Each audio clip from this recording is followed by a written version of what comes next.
pilihan yang khusus disajikan untuk Anda. Video pertama ada pro kontra antara pilkada diikuti kerabat pejabat.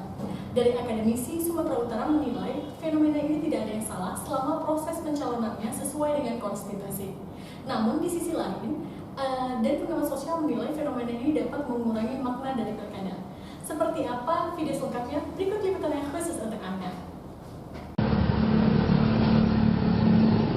Komisi Pemilihan Umum KPU Republik Indonesia telah menetapkan pemilihan kepala daerah pilkada serentak seluruh Indonesia tetap dilaksanakan pada tanggal 9 Desember 2020 walau pandemi COVID-19 belum berakhir. KPU dan pemerintah juga berkomitmen kontes pilkada yang tetap dilaksanakan di masa pandemi juga akan mampu menimbulkan banyak efek positif bagi masyarakat.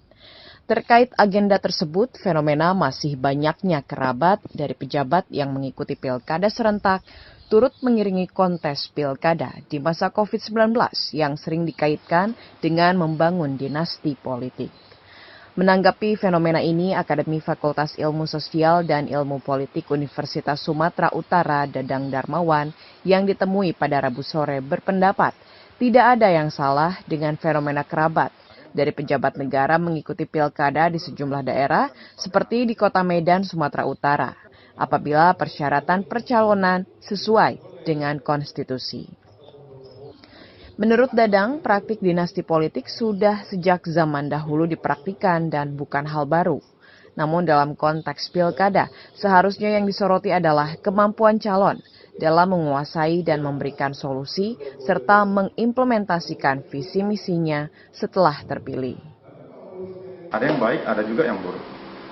Jadi menurut saya soalnya bukan pada anak pejabat, tapi apakah mereka bisa membawa kekuasaan itu kepada jalan yang benar, yang sesuai dengan kebutuhan masyarakat. Saya secara akademis tidak mempersoalkan gitu. Soal saya adalah tunjukkanlah kemampuan. Sementara di sisi lain, pengamat sosial Amin Multaza menilai walau tidak salah secara konstitusi, namun dampak dari fenomena tersebut berpotensi mengurangi makna demokrasi dalam penyelenggaraan pilkada. Ini dikarenakan semangat sistem demokrasi semakin menyempit, yang dalam artian orang-orang yang bisa maju ke dalam kontes pilkada itu banyak hanya dari kelompok-kelompok tertentu. Ya, saya kira demokrasi memang membuka ruang bagi setiap orang untuk dipilih dan mengajukan dirinya menjadi calon kepala daerah. Namun memang belakangan ini ada kecenderungan yang kita lihat, sistem demokrasi kita ini semakin menyempit. Dalam artian orang-orang yang bisa maju ke dalam kontestasi pilkada di setiap daerah itu hanya dari kelompok-kelompok tertentu. Saya kira kecenderungan ini yang menjadi satu bukti bahwa demokrasi kita semakin tidak sehat. Apalagi kalau kita lihat dari hasil pemilu demokrasi yang kita hasilkan selama ini belum mampu menjawab harapan-harapan dari rakyat. Banyak pengamat mengingatkan agar masyarakat sebaiknya lebih memperhatikan solusi perbaikan yang ditawarkan dari calon kepala daerah serta mengawal implementasi visi misinya bila terpilih, dibandingkan terjebak pada latar belakang politik dari calonnya. Dari Medan, Sumatera Utara, Doni Aditra, Kantor Berita Antara, mewartakan. Di video kedua ini kita memiliki informasi mengenai Bea Cukai Sumatera Utara yang memusnahkan barang ilegal senilai 3,2 miliar rupiah. Berikut liputan selengkapnya khusus untuk Anda.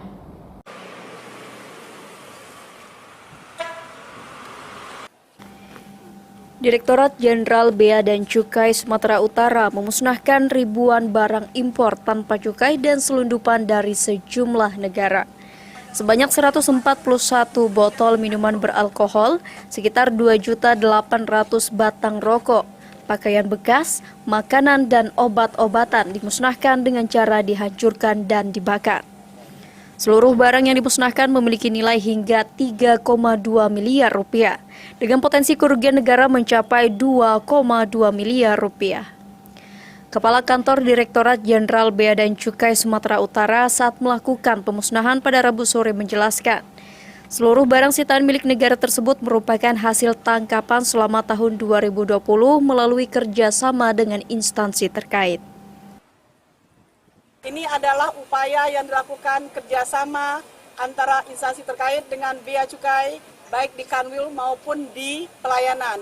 Berapa nilainya? Perkiraan nilai barang sekitar 3,2 miliar dengan potensi kerugian negara sekitar 2,2 miliar untuk yang bisa dihitung. Kalau pakaian bekas kita nggak bisa hitung karena memang tidak ada nilainya.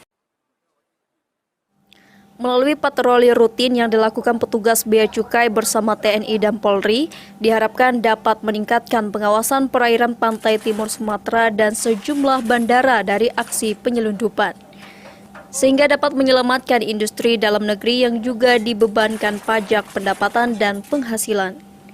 Dari Medan, Sumatera Utara, Doni Aditra, Kantor Berita Antara, mewartakan.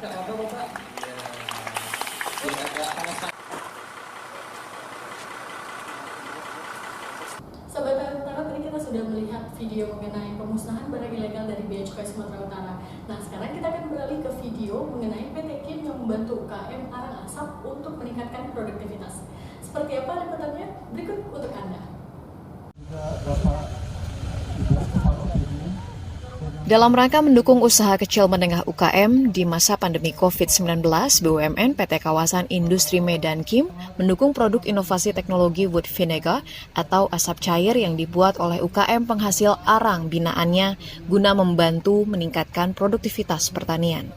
Saat menghadiri panen raya perdana komoditas padi di Desa Tanjung Muda, Kecamatan Air Putih, Kabupaten Batubara, Sumatera Utara pada Kamis sore, pelaksanaan tugas Direktur Utama PT Kim, Adler Siahaan menjelaskan, melalui percobaan di tanah yang unsur haranya sangat kurang dengan menggunakan wood vinegar, terbukti produktif dan berbanding lurus melalui peningkatan hasil gabah yang sebelumnya 4 ton per hektar menjadi 6,4 ton per hektar. Wood vinegar atau asap cair hasil inovasi UKM penghasil arang yang menjadi binaan PT Kim tersebut diharapkan ke depannya dapat digunakan maksimal di seluruh wilayah pertanian sehingga berdampak positif bagi para petani dan juga UKM penghasil arang yang menjadi bahan baku dari wood vinegar. Dari 156 UMKM binaan kami, alhamdulillah hari ini kita punya salah satu UMKM yang dapat secara langsung membantu meningkatkan produktivitas pangan melalui wood vinegar, teknologi dari arang cair, asap arang cair yang kemudian diterapkan di padi sehingga produktivitas bisa meningkat 150%. Untuk kapasitas 1 hektar, UMKM ini berhasil mensuplai sekitar 30-50 liter dan produktivitasnya naik dari 4 ton menjadi 6,4 ton. Bupati Kabupaten Batubara Zahir yang ikut dalam kegiatan panen perdana tersebut mengaku akan mendorong seluruh petani di kabupaten tersebut untuk menggunakan inovasi teknologi wood vinegar karena mampu menghasilkan jumlah yang lebih banyak dibandingkan proses pemupukan biasanya dengan luas lahan yang sama. Di tengah-tengah pandemi COVID-19 ini, ayo kita dapat meningkatkan produksi dengan luas lahan yang sama, tapi bisa produksi meningkat dengan menggunakan pupuk cair asap, ya, arang. Nah, sehingga produksi padi di Kabupaten Batubara pasti akan mengalami peningkatan, sehingga suplai terhadap ketersediaan pangan, ya, dalam menghadapi dampak COVID ini bisa terpenuhi di Kabupaten Batubara. Kita mulai dari pupuk asap arang ini. Nadir, salah seorang petani, mengaku menyemprotkan wood vinegar setiap minggu sekali sampai padi menguning. Lahan miliknya bisa menghasilkan 30-40% lebih banyak dibandingkan menggunakan proses pemupukan biasa dengan periode panen hampir 4 bulan. 1 minggu sekali untuk penyemprotan daripada minyak asap itu, dan selanjutnya terus berturut-turut sampai padi menguning baru berhenti, dan hasilnya dibandingkan tanaman sebelumnya ini jauh bedanya daripada yang tanaman sekarang ini. Wood vinegar adalah salah satu upaya menanggulangi keterbatasan pupuk subsidi dan memperbaiki struktur fisik serta kimia tanah yang sudah semakin krisis akibat penggunaan pupuk kimia secara terus-menerus. Dari Batubara, Sumatera Utara, Doni Aditra, Kantor Berita Antara, mewartakan. Sahabat Antara, selain video pilihan tadi, kita masih akan membahas beberapa isu isu yang sedang berkembang saat ini. Dan tentunya pembahasan ini akan sangat istimewa karena saya akan ditemani oleh Abang Riza Mulyadi. Halo Bang, selamat antara. Selamat antara, Risa. Gimana kabarnya nih Bang? Alhamdulillah sehat, baik. Bang, langsung aja nih kita membahas ya. Beberapa bulan terakhir ini kan banyak sekali isu-isu yang berkembang. Salah satunya mengenai pandemi corona atau COVID-19 nih Bang. Iya. Di awal virus corona ini masuk ke Indonesia sempat terjadi kepanikan di masyarakat yang berdampak pada panik buying dan juga kelangkaan bahan sembako nih Bang. Nah, antara ini sendiri sebagai humas atau perpanjangan tangan pemerintah, gimana sih Bang untuk menyikapinya pemberitaan-pemberitaan nih Bang dari segi jurnalistiknya nih Bang? Baik, terima kasih Risa. Yang pertama dan utama itu antara harus terdepan dalam mengungkap dan memunculkan angka atau data-data tentang kasus corona itu sendiri. Ya, kita harus terdepan di situ karena data itulah yang akan sangat-sangat penting. Yang kedua yang perlu kita apakan, wartawan kita di lapangan itu harus safety dulu.